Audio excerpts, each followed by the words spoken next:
और अब बात हिंदुस्तान के सबसे महान योद्धा की, उन महाराणा प्रताप की जिनके साथ इतिहास ने तो नाइंसाफी की, लेकिन वर्तमान तर्क और तथ्य देख रहा है, जिनके लिए यह पंक्तियां लिखी गई कि चढ़चेतक पर तलवार उठा, रखता था बूतल पानी को, राणा प्रताप सिर काट काट करता था सफल जवानी को, कल कल बहती थी रणगंगा, अरे दल को डूब नहाने को, तलवार वीर की नाव बनी चटपट उस पार लगाने को, वैरी दल को ललकार गिरी वो नागिन सी फुफकार गिरी, था शोर मौत से बचो बचो, तलवार गिरी तलवार गिरी। महाकाव्य हल्दी घाटी में कवि श्याम नारायण पांडे ने महाराणा प्रताप की वीरता को ऐसी सैकड़ों लाइनों के जरिए जिया है। हल्दी घाटी युद्ध में राणा की वीरता को बीते 445 वर्षों में जनमानस भूल नहीं सका है। भले इतिहास की कुछ किताबों ने उन्हें हारा हुआ योद्धा माना हो, लेकिन अब इतिहास बदल रहा है। अब आर्कियोलॉजिकल सर्वे ऑफ इंडिया भी इस बात को मान रहा है कि राणा प्रताप हल्दी घाटी की लड़ाई में हारे नहीं थे। एएसआई ने उस शिलाखंड को हटाने का आदेश दिया है जिसमें महाराणा प्रताप की हार लिखी गई थी। जिसकी जयकार प्रताप है,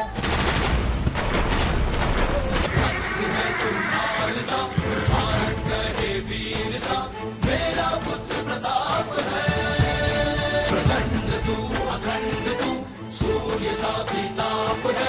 राणा की तलवार एक बार युद्ध भूमि में बिजली सी चमकी तो फिर मयान में वापस नहीं गई। रण क्षेत्र में एक बार धारण किया योद्धा का कवच तो जीवन भर उतारा नहीं। ये कहानी है शौर्य के सूर्य महाराणा की। ये कहानी है स्वतंत्रता के शूरवीर महाराणा की।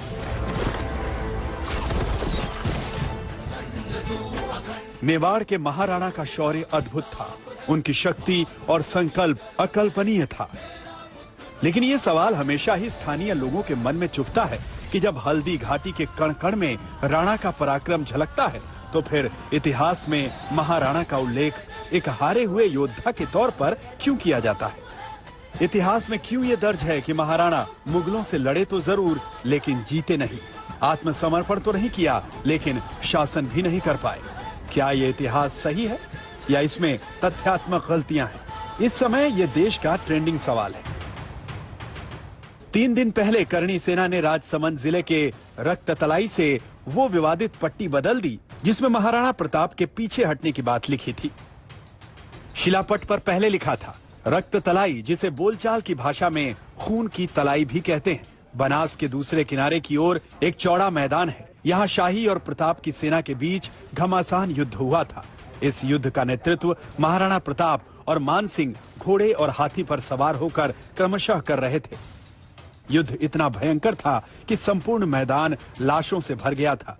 ऐसी स्थिति में संयोगवश प्रताप की सेना को पीछे हटना पड़ा और युद्ध 21 जून 1576 को समाप्त हो गया। करणी सेना ने इस विवादित शिलापट्टी की आखिरी लाइन बदल दी और लिखा, युद्ध इतना भयंकर था कि संपूर्ण मैदान लाशों से भर गया था। ऐसी स्थिति में मुगलों की सेना को पीछे हटना पड़ा और युद्ध 21 जून 1576 को समाप्त हो गया। महाराणा प्रताप को युद्ध हारा ही नहीं। महाराणा प्रताप तो हमेशा लड़ा और आज भी महाराणा प्रताप की महानता के कारण, उनकी देशभक्ति के कारण, उनकी राष्ट्रभक्ति के कारण करोड़ों पर्यटक बाहर से आते हैं और हल्दी घाटी से एक मुट्ठी मिट्टी लेकर के जाते हैं और अपने देश में छिड़क करके ये कहते हैं कि महाराणा प्रताप जैसे वीर हमारे देश में भी पैदा हो। करणी सेना और राजपूत संगठनों की धमकी कह लीजिए या फिर बीजेपी नेताओं का दबाव, पुरातत्व विभाग ने वहां पर वह शिलापट्टी हटा ली है जिसमें महाराणा प्रताप की हार और पीछे हटने की सूचना दी गई थी। अब पुरातत्व विभाग का कहना है कि पुरातत्वविदों और इतिहासकारों की एक टीम बनाई गई है जो तय करेगा कि उस पर क्या लिखा जाएगा। उसके बाद ही नई शिलापट्टी लगाई जाएगी। विवाद तो पुराना है, लेकिन आर्कियोलॉजिकल सर्वे ऑफ इंडिया ने अब संज्ञान लिया और पुराने शिलापटों को बदलने का फैसला ले लिया। अफसर बोल रहे हैं अब नए शिलापट पुष्ट ऐतिहासिक तथ्यों के आधार पर ही होंगे। ये महाराणा प्रताप के स्वाभिमान, शक्ति, पराक्रम और स्वाभिमान से, विशेष रूप से स्वाभिमान से संबंधित है और उसी चीज को ध्यान में रख के इन सूचना पटों में परिवर्तन किया जाएगा। कुछ साल पहले राजस्थान में बीजेपी की सरकार ने इतिहासकार चंद्रशेखर शर्मा के शोध के आधार पर पाठ्य पुस्तकों में हल्दी घाटी के युद्ध में महाराणा प्रताप को विजेता घोषित किया था।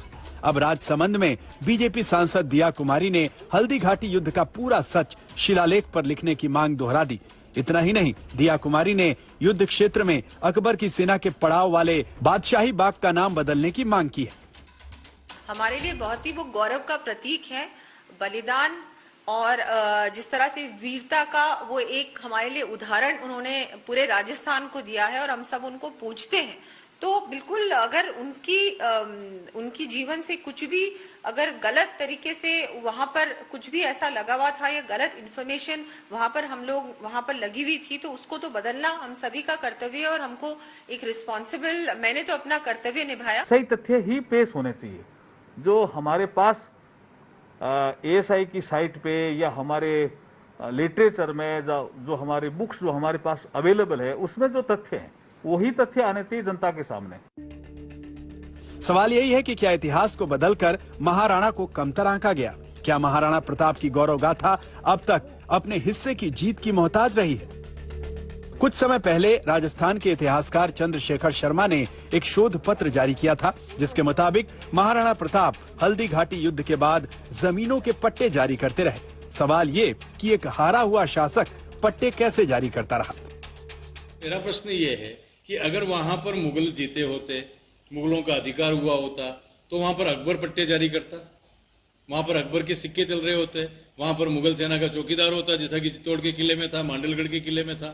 तो ये बहुत ही सुस्पष्ट है कि जिस भूमि पर जिस राजा का अधिकार था, विजय उसकी हुई थी।